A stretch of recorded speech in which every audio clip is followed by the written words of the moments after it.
encounter that you want to deliver the message of God to. And they're all going to come from different backgrounds and different lives. I'm going to give 3 different scenarios of the kinds of people you may run into. You may run into a rich, wealthy person who says they have everything they could need and want. So what do they need God for?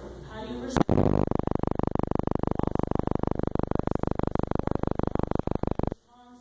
Clearly God does nothing for me. Look how poorly I'm living. How do you respond to that?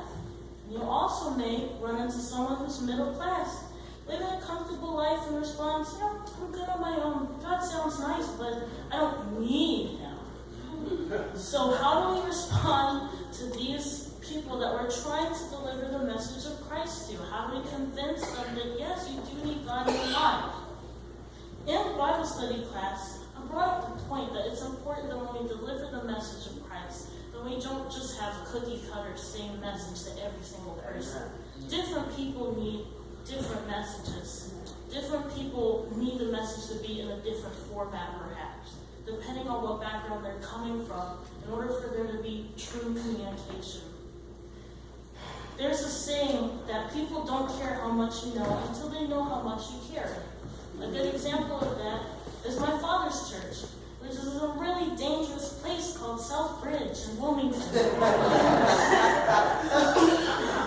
This place is so dangerous that people were shot and killed in front of the parking lot and in our church building. Well, not in it, but in front of it, not inside. We had a breakfast ministry where we served the community of all sorts of interesting and colorful characters with interesting and colorful backgrounds. I say all this to say that when we spread the word of Christ, we need to humble ourselves and be authentic and be sincere, because there are people who get turned away from Christians, or people who get turned away from church folk, and if you don't show that you really care, if you don't show that you really have the compassion of Christ, why would they be encouraged to come to the church?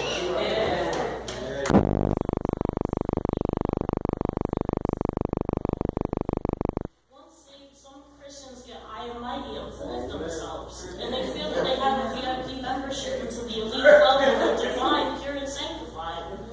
Being saved does not stop an individual from being sinful, or it doesn't stop the need to repent and receive forgiveness. We all still need that. Amen. Not a single one of us is clean or perfect. We all have dirt that needs cleaning. And just like perfume doesn't hide funk forever, and Febreze may mask odor, the object is still dirty. So don't be a Febreze Christian. You may smell good, but you're not clean. Just like we wash ourselves every day to be healthy and rid ourselves of harmful bacteria, we should also do so with our spirits.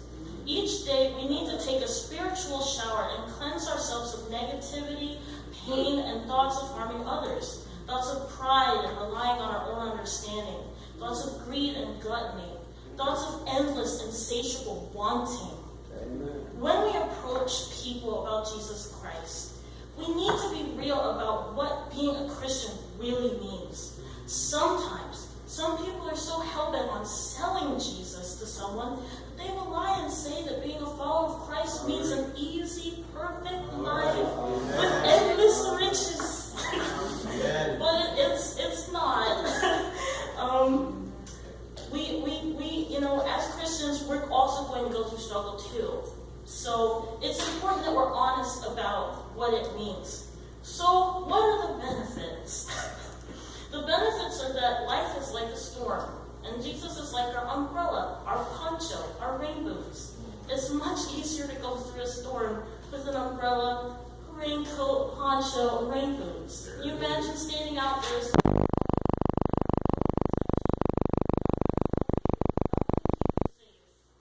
So yes, there's still going to be storms, Christian or not, but the difference is we have poncho, we have raincoat, we have rain boots. It's also the same in a snowstorm, when you have your big warm puffy coat, your gloves, your hat. Can you imagine being in a snowstorm in below 0 temperatures with no puff coat, no gloves, no warm hat? It would be very difficult.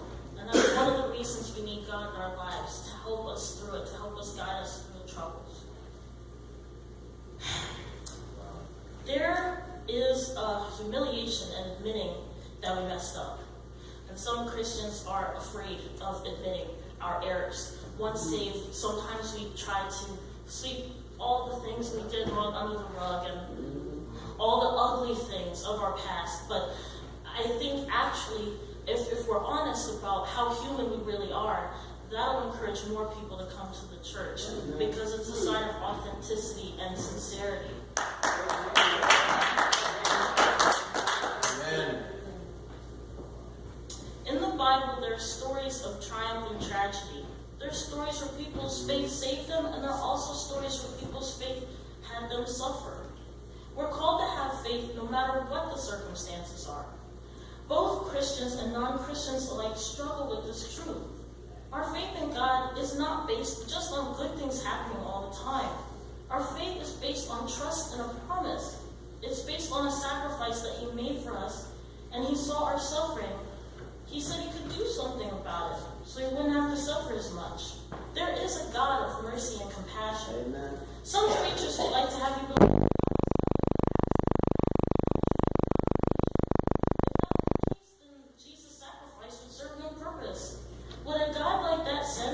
Son to save us all? Would you sacrifice the life of your own children for the sake of humanity? Clearly, God cares about us. Amen. Clearly, our God is a God of love. Yes.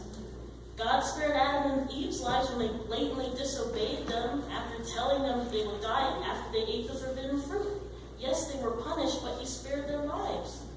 He also spared the life of Cain, who killed his brother. He marked him so that others would not kill him as he wandered.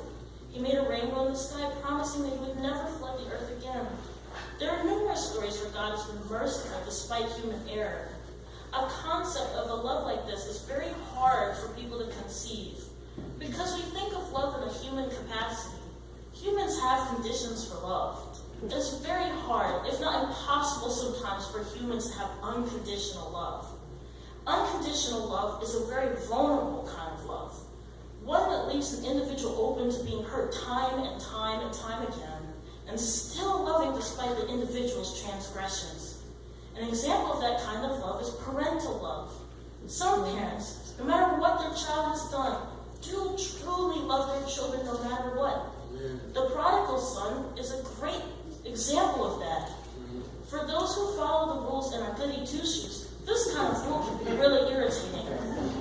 How can God look at the sins of a murderer and the sins of someone who stole a candy bar from a store and not measure one sin as worse than the other? It seems illogical, but wrong is wrong and error is error, and in God's eyes, sins are all equal. Therefore, we as human beings who do measure and do judge need to strive our best not to, and to stop to think before we turn people away who are trying to enter our churches.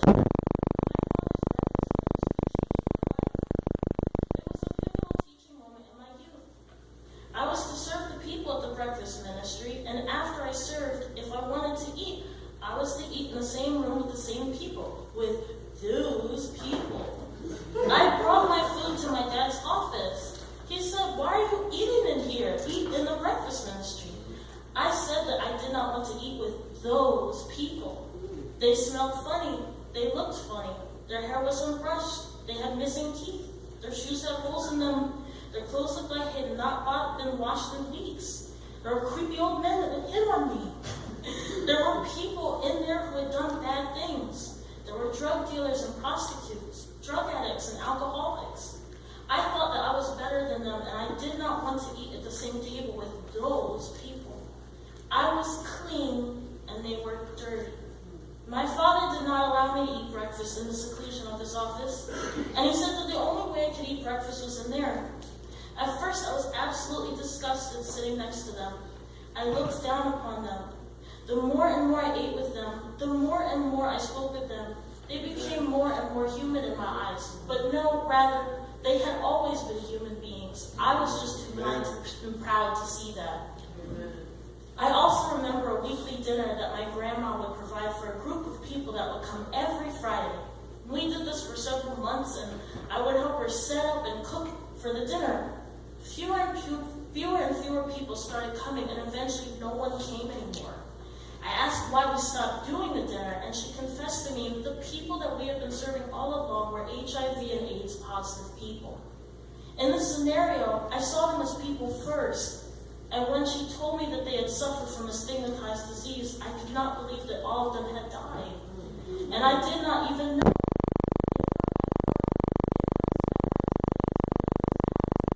The ones that I used to have still live in the hearts of too many Christians today. I lived a very pampered and spoiled life, and to a degree I still do, but there were things that happened in my life that were OMG moments, where I encountered someone in need, or I was in a position where I was in need. Both the rich man and the poor man and the middle class man need Jesus, maybe for different reasons, or in some cases the same reason. The day my father was to take his new position as district superintendent, we would all have to leave our church family of 13 years. My family experienced a house fire the same day. I was devastated, traumatized, hysterical, and angry. We had done what God asked, sacrificed the loving church family.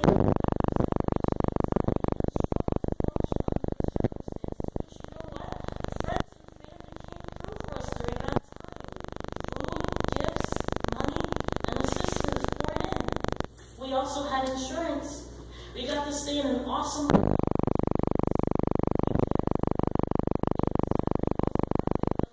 had everything we needed. I never really realized how much I had until the fire.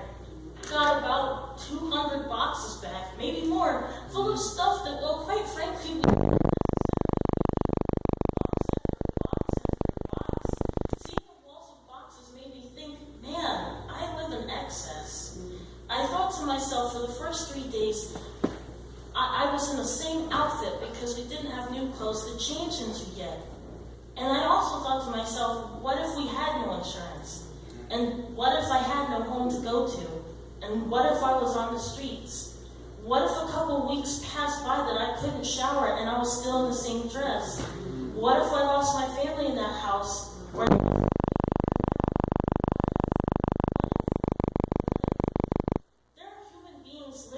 Our middle class what ifs. Our what ifs are somebody's what now. Turn to your neighbor and say, what if? Turn to your neighbor and say, what now? As Christians, we ought not get complacent, indifferent, and comfortable in our own lives or with the lives of others. I'm so proud that Reverend White started this Code Purple mission at the church. When we talk in the car,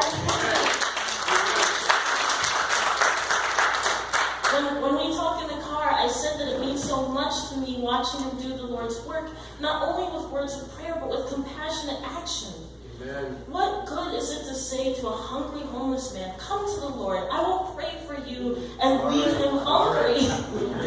No, we are called to feed the hungry, and to clothe the naked, and to house the homeless, not just pray that they get better. There needs to be action along with prayer.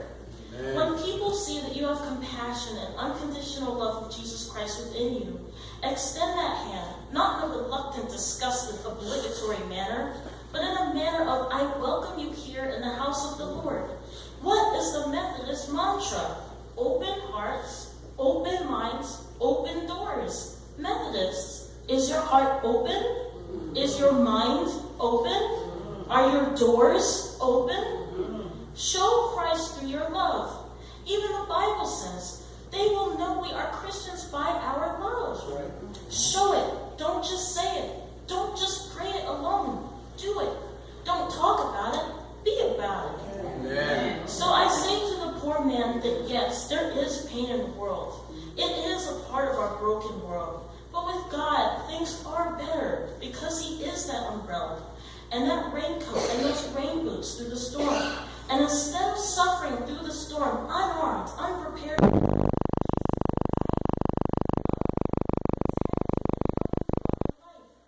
I would say to the middle class man, I know things are comfortable, but life has its ups and downs. And sometimes we're just not enough on our own. There are going to be things that happen in our lives where we are most definitely going to need God.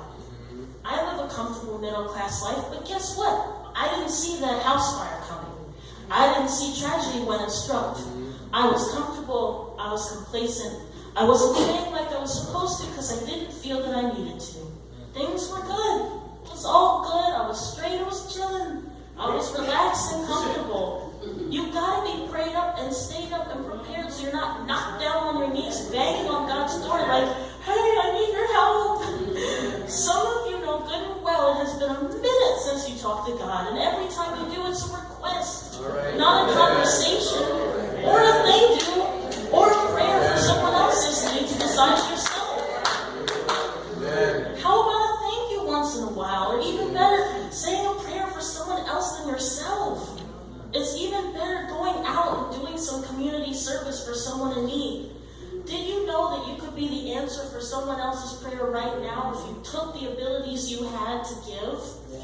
Someone out there's praying for food. You've got food in your house. Hello? You say, oh God, why are you answering people's prayer? You are the answer to someone's prayer. You're the answer to lots of people's prayers. But you have to act. To the rich man, I say read the story of Job.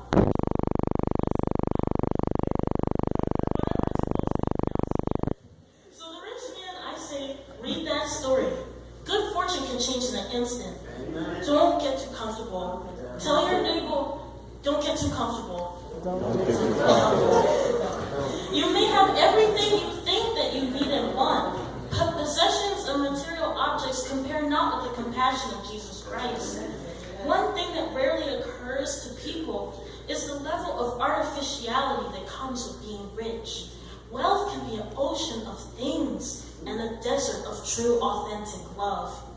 There are people who always try to obtain what you have or destroy what you've got due to jealousy and envy. There are people who pretend to be your friend or love you just to look good, next to you, or to rob you.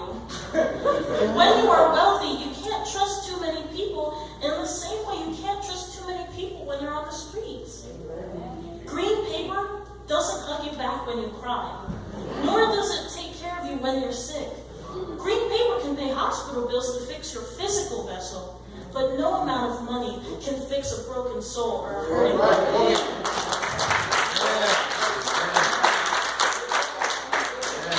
Everybody hurts, no matter what class or background they come from. Everybody needs Jesus, whether they are in a position of pleasure or pain. Don't wait till life gets rocky or give up because it has been rocky for some time. Just like when a terrible storm comes, it does not mean that the sun is no longer present just because you cannot see it. If the sun were really not there, we'd all be dead already. Just like Jesus' presence in our lives.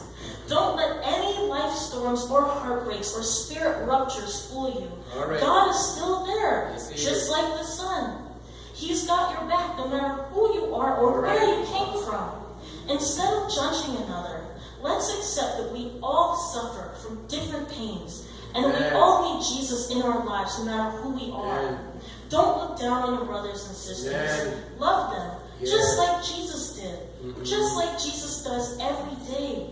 Brothers and sisters in Christ, we are called to show our love of Jesus Christ through compassionate action. Remember, don't just talk about it, be about it. Love your neighbor and love God. This was the greatest commandment. Humble yourselves before the Lord and do not be so full of pride that you look down upon others who are different or not as deep in their spiritual lives as you. Show true compassion, sincerity, authenticity, love, and people will come to Christ. Amen.